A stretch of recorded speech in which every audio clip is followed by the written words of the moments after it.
read that flyer. That's kind of big. Scott, come on, man.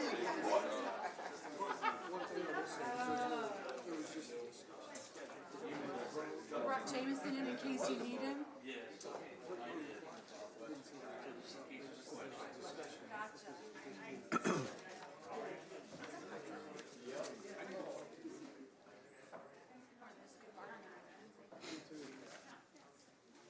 Sometimes I'm there drinking and find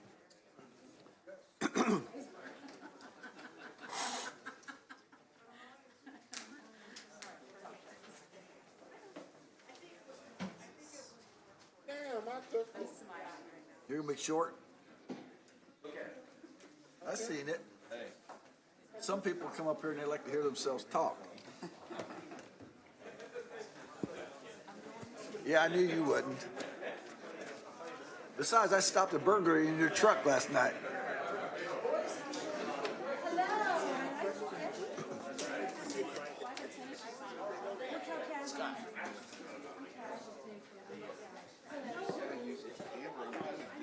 Mics are now live.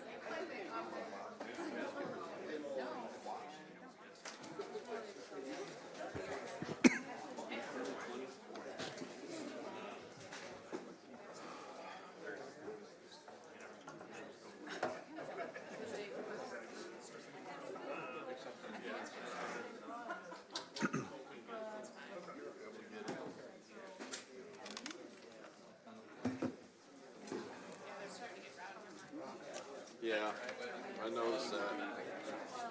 That's why I've been kind of quiet on it. Thank you. Too bad you can't get Frank to play that, but I might get rid of him. I might have Mr. Boots down with the water hose. He's knocking over our mouth. Yeah. Here's another before.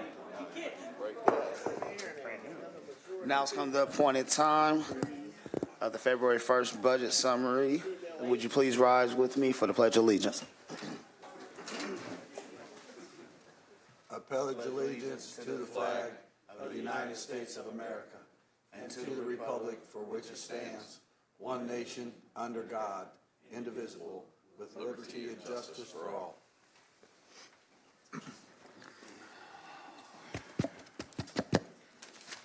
Mr. Clerk, would you please call the roll? Will do. Alderman Redpath. Here, Alderman Gregory. Here. Alderman Williams. Here. Alderman Fulgenzi. Alderwoman Purchase. Here. Alderwoman DeCenso. Alderman McMiniman. Here. Alderwoman Connolly. Present. Alderman Donlin. Here. Alderman Hanauer. Here. Mr. Chairman, a quorum is present. Thank you, sir. Before we begin, I know there's some people in the crowd to address citywide and light and power. I just want to let you guys know this is a workshop for the council and the staff, so you won't be allowed to speak tonight, but we will have a presentation where you guys will be able to speak your concerns. I just wanted to let you know that. Thank you. All right, Scott, let's hear it. All right. Thank you, Chair Gregory. Appreciate it. And I know Alderman Donlin asked for this to be efficient. So in my 5 years of presenting, I've got the fewest slides here. I'll come back with a flashier presentation at a later date. But let's get to the numbers as we speak.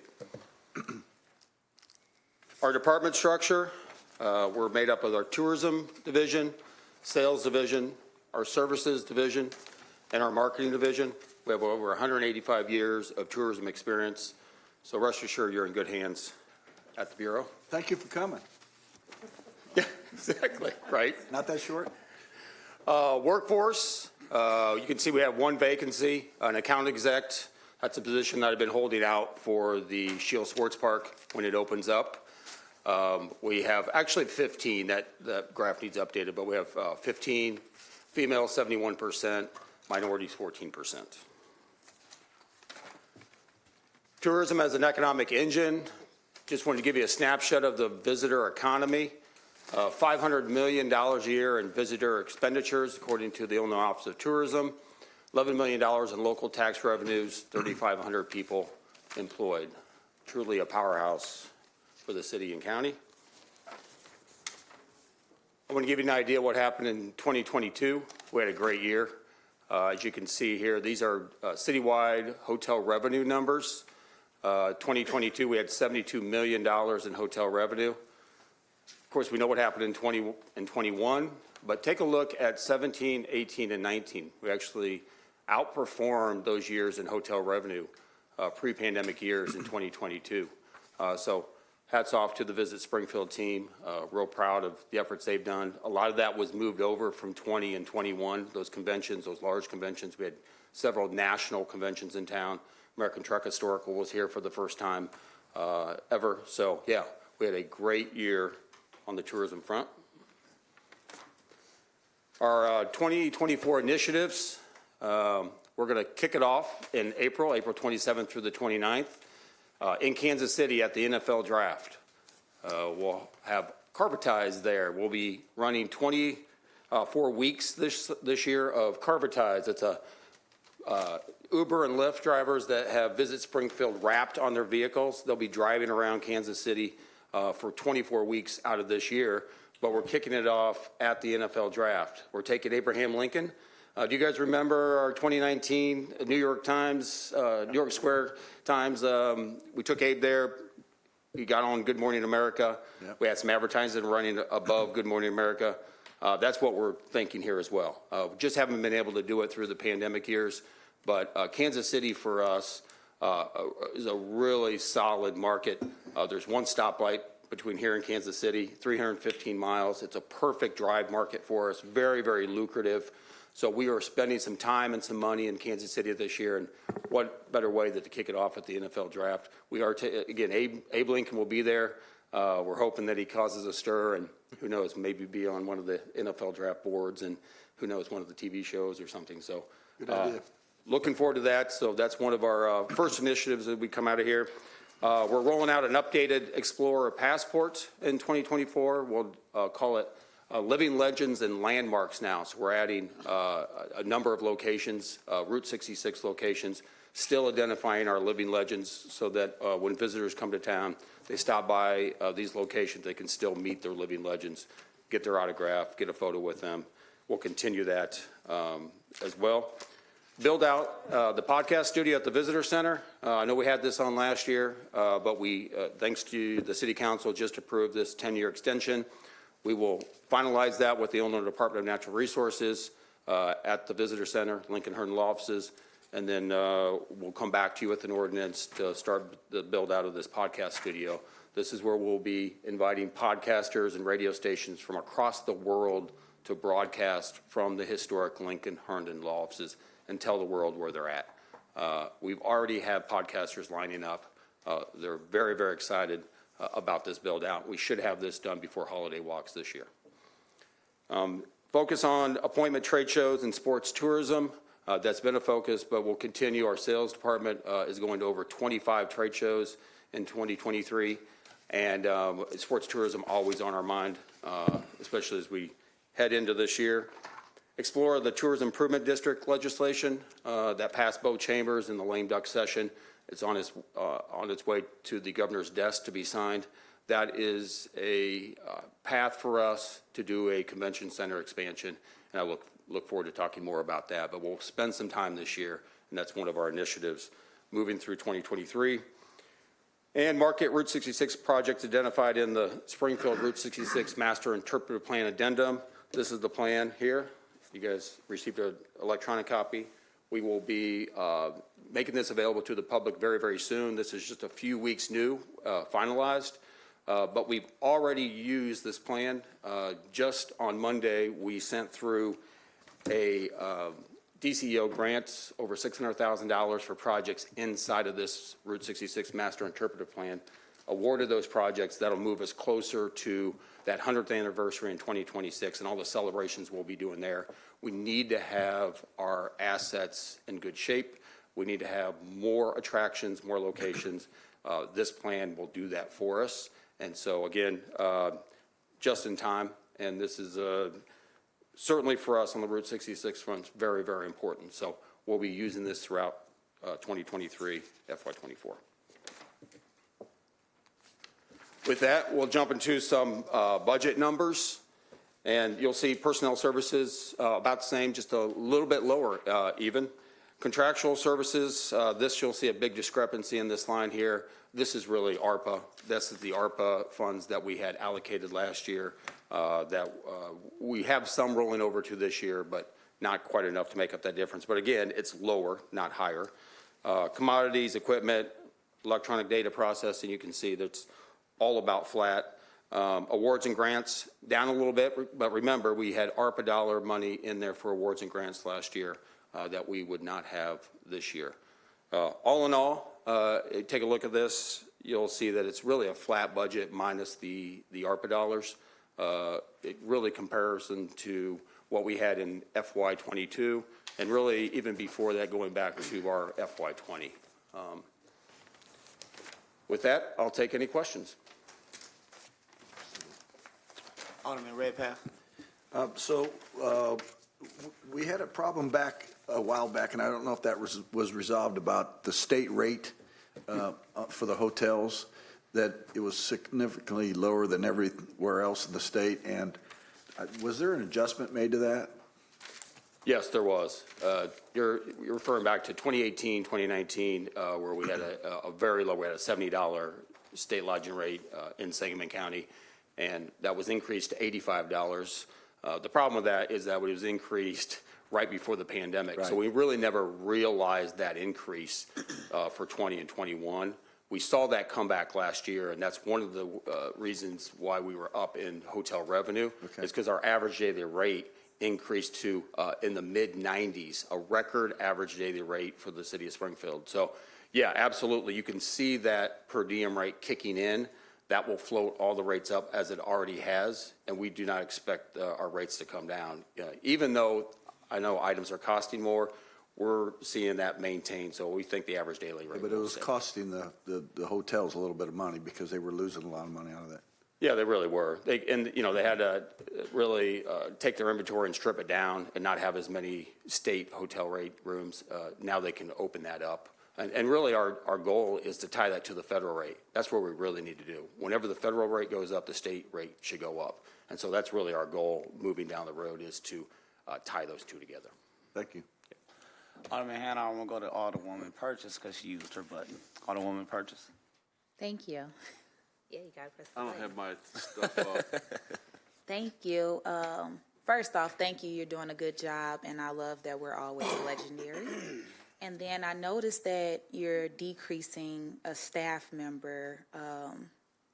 What position are you losing, or are you not? We're not, and that's I think that was just a mistake in the budget. We have 15 still. So last year, if you recall, we increased it to 15 because we added a union position at the visitor center. Right. We needed another full-time position. We're not losing anybody. I was just going to ask you. Yep, no, we've got that there. We've got 15. We've got one vacancy, and that's the account exec position. Okay, and then will you just be updating us? Because I know in my notes I said that you got the DCEO grant for the Illinois Route 66 Heritage activities, and now that it's been expanded, how do you plan to continue these activities leading up to the celebration? So, will we be doing some more stuff? I'm pretty sure we will be. Oh, absolutely, Alderwoman. Yes. Yeah, absolutely. This is just a start, and I'll give you a little insight to the grant that we submitted. It includes 12 wayside exhibits that we are much needed at some of our locations, our Route 66 locations, that tell about the location. For example, one will go in front of the giant slide. We want to tell about the giant slide, especially since you're going to be able to slide down 66 starting in May of this year on Saturdays from May to August. So locations like that are much needed. We're looking at getting Shays gas station reopened on the exterior. That is a ginormous lift for us, and it's much needed. We have so many of our visitors, especially internationally, that want to stop at Shays, snap a photo, tell the world where they're at. So getting Shays gas station would be very, very important for us. And then a mural trail. We've proposed a mural trail that starts in Williamsville and ends in Auburn. You'll have about 12 murals that will stretch that far, and that's part of our grant. That will really, from a visual standpoint, really take the visitor through not only our arteries of Route 66, but through those mural trail. And really, I think down the road, what we're looking at is we want a neon sign trail. So when we start adding towards 2026, we have the mural trail, we have our attractions and our sites and our locations lifted up, and then we add this neon trail as well. So yes, we'll keep building. I'm excited, always legendary. Thank you. And I'll just add to that as well is remember that Gate 2, the Illinois State Fairgrounds Route 66 experience will open up officially by June 30th of this year. So excited about that. That'll be open 365 days a year and be a self-guided experience, bringing them along the route, Illinois Route 66. So very excited about that. That's $2 million that's being infused into that Gate 2. So Yeah, Needed too. good job. Alderman Hanauer, then Alderman Donlin. Thank you. Scott, first of all, congratulations on the 72 million hotel revenue. thank you. Coming out of COVID. That's incredible. Do you know what the vacancy rate was, or what the occupancy rate, I guess it would be? Yeah, 53%. And what was it I guess it would be 2019. 55.4%. Okay, and So really, we lost a few thousand room nights. We made it up on the average Right. daily rate side. Yes. and that's amazing when we have one hotel that says that he's at 20% occupancy usually, right? So the other hotels they got to be over 60%. Yeah, we have hotels that are running extremely high annual occupancies. Yes, we do. So they offset each other. So, certainly they could be running that, but I guess it depends on, how hard their sales teams are working, and what they've got, their book of business in front of them. But yeah, there's a disparity between the two. So the opportunity's there, and it shows that we need the rooms, is what I'm saying. Absolutely. No, absolutely. We need the rooms. We'll continue to grow. And, we're looking at having record tourism years in 25 and 26, but especially 26. When you're talking about the centennial for Route 66, you're talking about the nation's 250th birthday and North America hosting the World Cup, you will see a record number of international visitors in 2026. But they'll come before that, too, in 25. So we will break records in those 2 years. So, yes, absolutely, we need the rooms. Okay, thank you. Yep. Good job. Thank you. Please tell your staff, good job. Thank you. Alderman Donlin. Thank you, Mr. Chair. Director, I appreciate your presentation this evening and the brevity of it, but I did want to say I'd be remiss if I did not, just how much we appreciate the hard work that you and your staff have done, what you focus on, the outside of the box thinking, and you've really set, and you're alluding to this in your presentation, really set Springfield up to be prepared for that 100th anniversary of Route 66. It's no secret that we have even people that come from Germany, they rent motorcycles in Chicago, and they drive the duration of Route 66 all the way through the country. I had an opportunity in 2021 to travel from Springfield all the way to Santa Monica Pier, and I was, quite frankly, I've said this before, I was disappointed at some of the stretches of the lack of things you were describing this evening, the lack of the sites where you could pull and let the world know where you are. And I know I sent you some pictures when I got to Santa Monica and some of the other sites. I think it was in Flagstaff, and there's some decent ones, but I think Springfield is going to be prepared for something that's really going to be a big deal. I don't think the residents here really, it's like anything else. You live here, so you probably don't appreciate it as much as you should, but it's going to be a big deal and really complement the other sites and attractions we have here.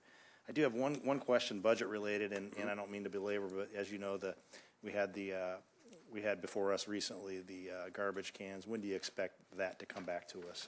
I know it had to be rebid and all that. Well, and hopefully soon, and I would have to get with Nate in Public Works to figure out exactly when I don't know if they Within a month or put so. that bid out, but you would expect that, yes. Okay, I Our appreciate our goal is still to have these receptacles in place before the travel season, right? So we don't want to get too deep into the summertime and not have those in place. Well, I was in Chicago over the weekend visiting my daughter and saw similar receptacles, and I've seen them in other communities, kind of looked it up, and I get what you're trying to do, so thank you. Thank you. Alderwoman Conley. Thank you, Chair. Thank you, Scott, for the presentation, for keeping it brief, and keep my questions as brief. Just when you're talking about the murals and the expansion of kind of the public art that we've got in Springfield, and then your plans for that, are you including plans so that people can find that easily? So like I don't know, apps or some sort of something on their, so that people can know where everything is? Absolutely. We will not only have it on our website, but we'll be utilizing the Illinois Route 66 Scenic Byways app that they have.